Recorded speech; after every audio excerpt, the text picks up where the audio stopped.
Hello and good evening from Heavy Metal Gaming. We are here on the beautiful Hawke's Bay map to talk about AutoDrive again. So, in a recent video, I did a brief, well, I considered it a brief video, updating a course on Spectacle Island where I had made some changes to how a backing maneuver was done so that it would be more accurate. But I was asked after that video by one of my subscribers, Discord members, um, to explain how to do backing in the first place because I never covered that. And in a tutorial titled Backing, that's probably something I should have covered. So today, we're going to do an entire tutorial on what are the different route types, which are all color coded, and how to get those route types. So I've done some brief sampling here in front of us right now. And the first one up is the standard green. This is a one-way forward course, or route as I prefer to call them. The blue is a standard two-way route, which means traffic can travel either direction on it. I don't use two ways very often because they lead to head-on collisions if you have multiple vehicles out on AutoDrive, and I don't want that problem. There are some places where it has to be done. Spectacle Island is a good example of that. There are just a lot of narrow roads where you have no other option.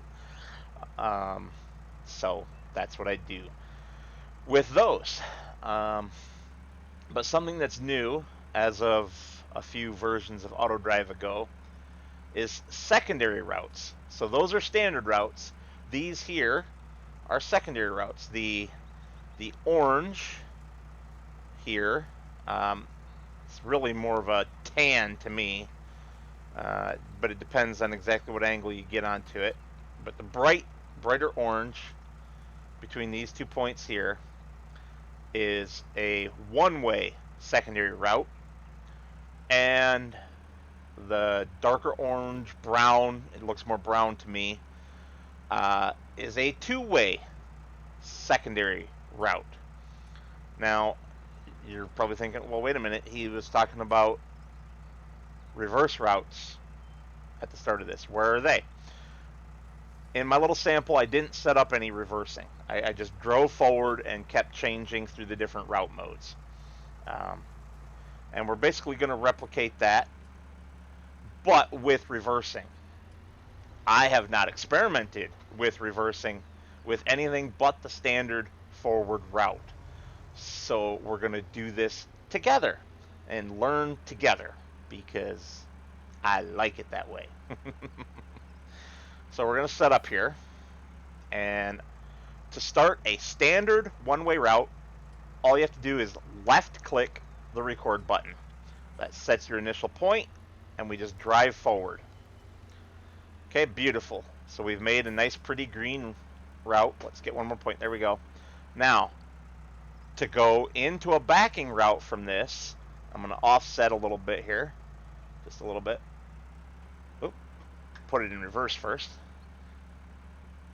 We just start backing up, and eventually, yep, there we go. It will make these light blue backing network points. Okay, beautiful. And then if we shift back into a forward gear, start moving forward, it'll go green again. So that's how that works. That's what I'm used to. Okay? So now we're going to drive away from that. And this time we're going to right-click the record button. Now what right-click is doing is giving us the two-way. Okay?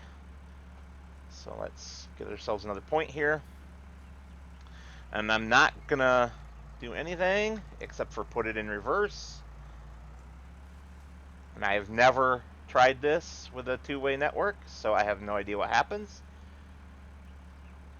Looks like it doesn't do anything, which is not what I would have expected. So there you go. If you're gonna make a reversing point, it needs to be off of a one-way. Now you can also convert. So if I screwed up and I wanted this to be a one-way, I can click here, here. Now it's a one-way towards the back of my trailer.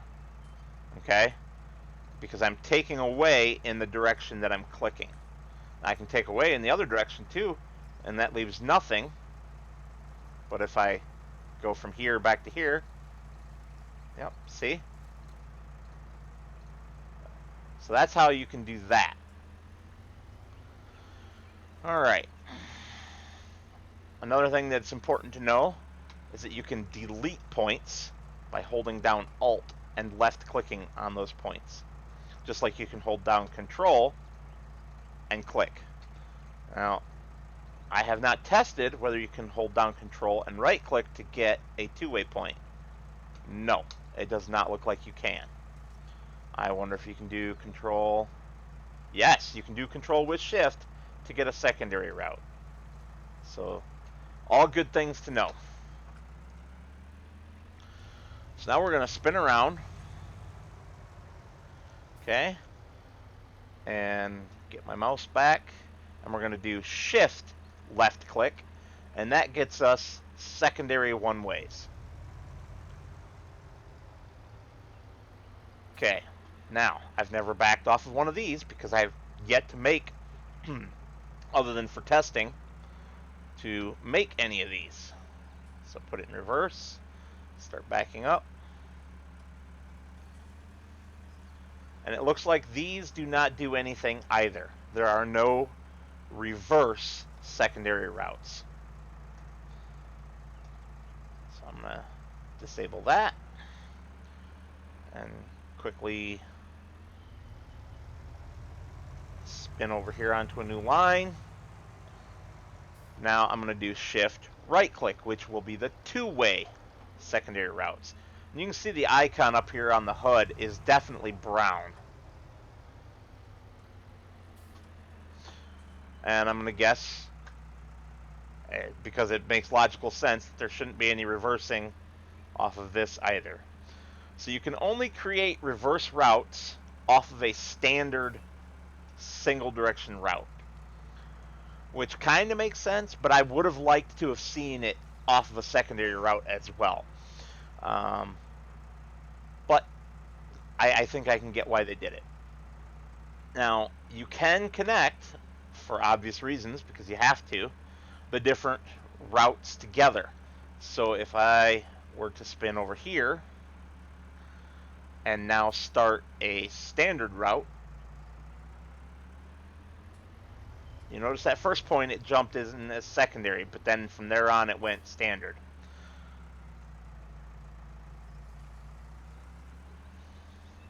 And the same is true for all of these. You can connect all of these together. So I can jump from, come on, from there to there, and it makes it secondary because it will always make it the lowest of the two that you're connecting. And then I can connect from there to there. Now what happens if I do this? Interesting. So yes, now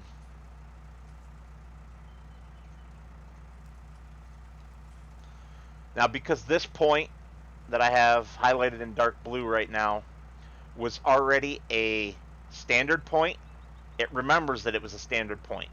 So that information is recorded on the point. So that is why when I completely clear this out between these two, if I go from here to here, it's green. And if I go from here back to here, it's blue. Because these are both standard points, so it makes a standard route between them. It's only when the points are different route types that it makes different, it makes the lower priority route. Now you're probably wondering, why do I even want lower priority routes? Well, for example, your field offsets here, the sidings, we'll call them, like a railroad, because this is a lot like a railroad in how it operates. your field sightings. These are better done as secondaries. Now, I didn't know about secondaries when I originally recorded these, or they would all be secondaries. And the reason for that is because AutoDrive isn't always the smartest about which of multiple possible routes it picks. In order to keep the execution time for the AI choice down, it's not always going to pick the optimal route. I've seen this many times on my Lucas Island AutoDrive network, where I have a small siding to go off at one of the delivery points, and it's right next to the store, and it will almost always go into that siding rather than straight down the road when I'm on my way to the store, and that drives me batty. So that is one that I will probably redo as a secondary route.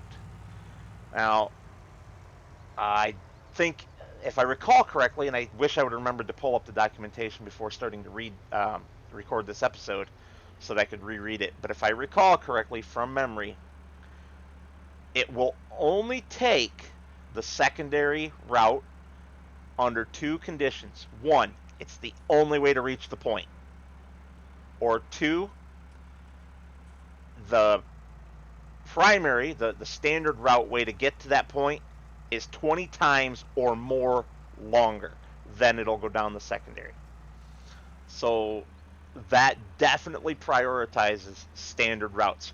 So you could use standard routes for all your main roads, and then all your field sightings could be secondary routes. Honestly, I wish they had tertiary routes, because what I would do is I would make just like the roads, okay? Your paved road, like we're driving on right now, would be a primary route, a standard route. Your side roads, your dirt roads, would be secondary routes. And then your field offsets, your sidings for your fields, would be tertiary routes. Now, I don't know how complex the programming is on that, but it's what I would do. It's what I would prefer to have. And if I get enough of a hair up my bum, I might go and edit the code myself to make it do that. I'm not familiar with the code, but I'm familiar with writing code in general, so it shouldn't be too much of a stretch for me to dig into there. Now, the one reason I'm hesitant to do that is because Farm Sim Guy has a theory that I kind of agree with, based on on the Garage trailer released by Giants for FS22. It looks like AI driving down the roadway. And if Giants has gone and done their own thing so that there's no need for AutoDrive, well, there you go. There's no more need for AutoDrive. I'm not going to go digging into the code and spending a lot of time on it, even though I'm going to be playing FS19 for a while yet. So, if this was useful to you, please let me know by giving the video a thumbs up. Maybe leave a comment. If there's something about AutoDrive's basic usage, which I'm very good with, that you would like to see a tutorial on, then by all means, let me know. If you'd like to see something on more advanced topics, also let me know. And if it's something that I have time to learn and get into in order to do a video on it, I will happily do so. Otherwise, thank you all, and have a great rest of your evening.